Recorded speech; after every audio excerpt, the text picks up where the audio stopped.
গ্রামের মুরব্বী আর মোল্লা সাহেবের মতে ধর্মীয় আক্রমণ এলো ঈদের দিনের জামাতে, দোষী হই মোল্লাজির মতে পরকালেও মুক্তি নাই। যে মানুষটা শুধু সবাইকে দিয়েই গেল, কোনো কিছুর আশা করেনি, উনি নিঃস্বার্থভাবে ভালোবাসা দিয়ে গেছেন। উনি পেয়েছেন লোকের কাছ থেকে কষ্ট আর বেদনা, অপমান, লাঞ্ছনা।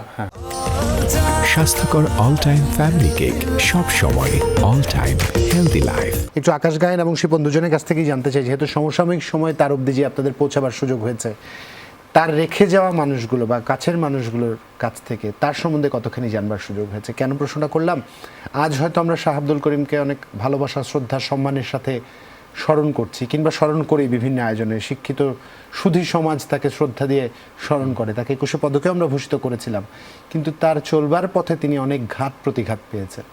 একটু শুনি আপনাদের কাছে, শিপন ভাইয়ের কাছ থেকে শুনি। ওনার একটি গান আছে, মনে ভাবি তাই মনের দুঃখ কার কাছে জানাই, দুঃখে আমার জীবন গড়া তবু দুঃখ করে ডরাই। ওই গানের একদম শেষে উনি বলে গেছেন, গ্রামের মুরব্বী আর মোল্লা সাহেবের মতে ধর্মীয় আক্রমণ এলো ঈদের দিনের জামাতে, দোষী হই মোল্লাজির মতে পরকালেও মুক্তি নাই। যে মানুষটা শুধু সবাইকে দিয়েই গেল, কোনো কিছুর আশা করেনি, উনি নিঃস্বার্থভাবে ভালোবাসা দিয়ে গেছেন। উনি পেয়েছেন লোকের কাছ থেকে কষ্ট আর বেদনা, অপমান, লাঞ্ছনা। ঈদের দিনের জামাতে ওনারে বলা হয় যে তুমি এই গান বাজনা এগুলা তো বেসরা কাজ, ওগুলা ছেড়ে দাও,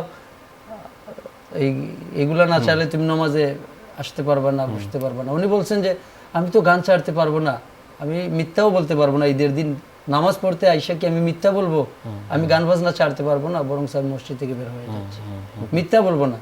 সত্যবাদী লোক ছিলেন। স্রষ্টা আমাদের কারোর জন্যই তো কোনো কিছু পার্থক্য করেননি। যিনি বিশ্বাস করেন, যিনি অবিশ্বাস করেন, সবার জন্যই সূর্য উদিত হয়, সূর্যের আলো থাকে, কিন্তু আমাদের সমাজ ব্যবস্থায় কেন আমরা জায়গা করে দিতে পারি না, এটা একটা বিশাল বড় জিজ্ঞাসা।